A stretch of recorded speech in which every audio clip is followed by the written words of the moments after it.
In 2011, $204 million was brought into Hatteras by tourism alone. But every year, business owners must still prepare for the worst in order to survive hurricane season. This weekend's mission was the first large-scale rescue and recovery effort they've had all summer. In Virginia Beach, Latifah Al-Hazza, News Channel 3.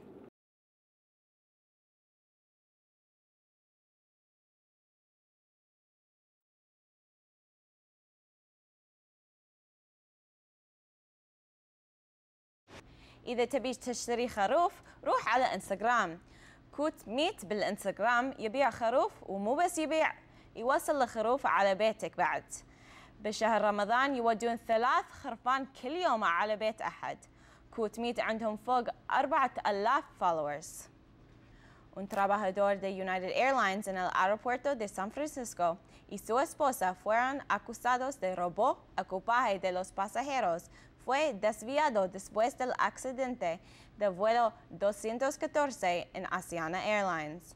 Los dos fueron arrestados cuando la mujer trata de viajar a Hawaii. A South Florida man who shot his wife and apparently posted a photo of her body on Facebook has turned himself into the police. Preceding a photo of his wife's body, 31-year-old Derek Medina posted, quote, "I'm going to prison or death sentence for killing my wife. Love you guys, miss you guys. Take care, Facebook people. You'll see me in the news. My wife was punching me and I'm not going to stand anymore with this abuse. So I did what I did. I hope you guys understand me," unquote. Charges for Medina are pending.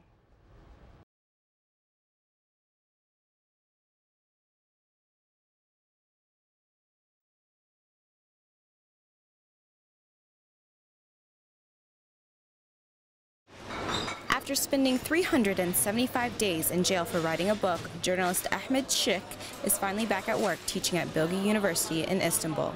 He remembers the day police arrived on his doorstep in March of last year. In the very early morning on that day, my doorbell rang and I bumped into policemen at my door.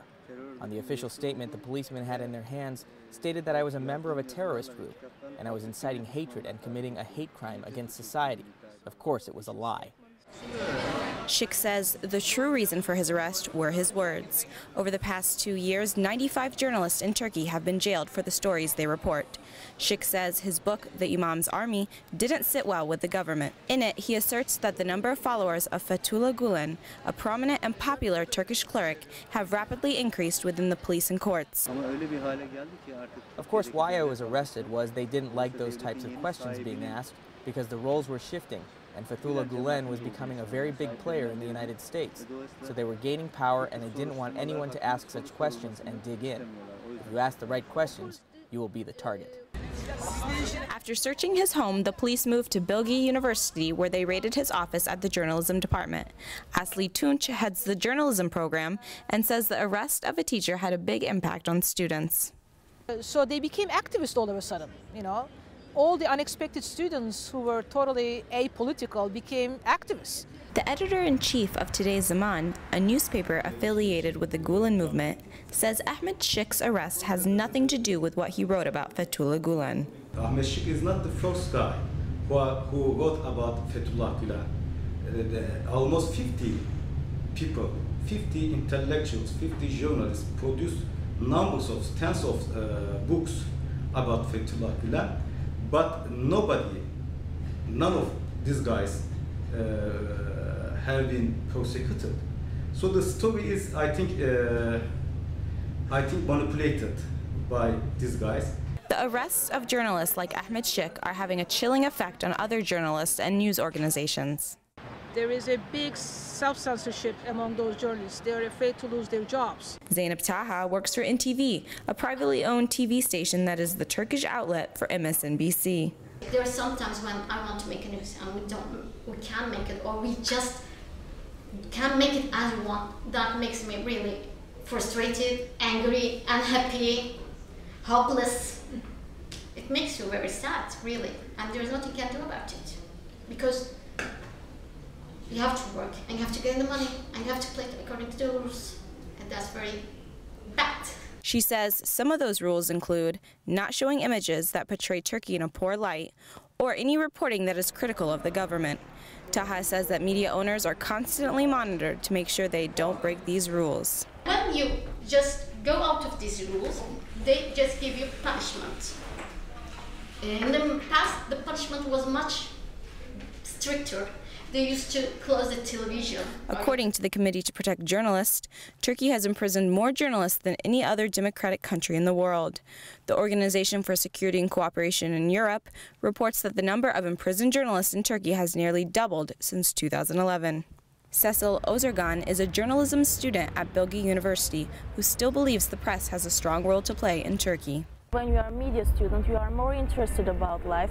You are more you want to do something good for people, for the world, and that's why I feel that it's maybe a bit more idealistic, but I still believe that as a media students we can change people's minds, and that's why actually I chose to study media, and I still have a hope for Turkey's media. In a country filled with centuries of history and culture, some believe that there are still many challenges that Turkey must overcome. I'm Latifah Al-Hazza reporting. At the Rodanthe Surf Shop, the sound of the door chime is a relief to store owner Jason Highleg. Located on Hatteras Island, the store depends on tourists. It's a lot of times feast or famine. Off-season is very dormant. It's kind of a ghost town.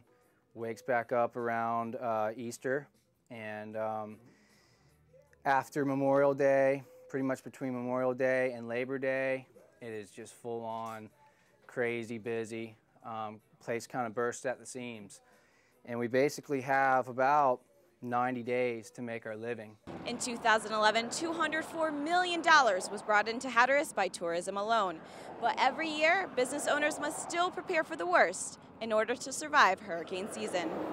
Yet, in order for the island to gain that money, tourists must take Route 12.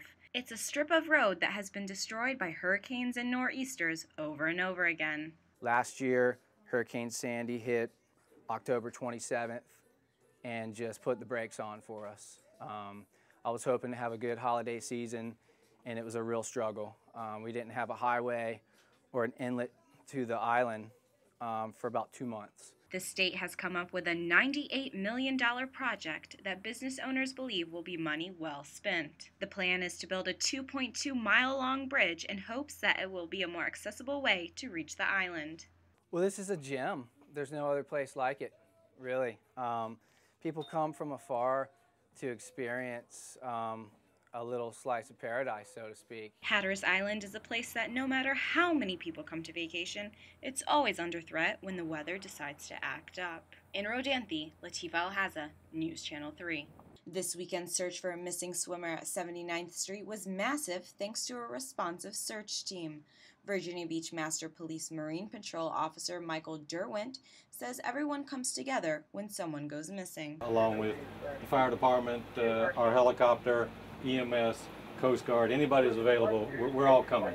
You know, it's a joint effort. Anytime anyone's missing. Whether they're on land or water, communication is kept constant between the many search units.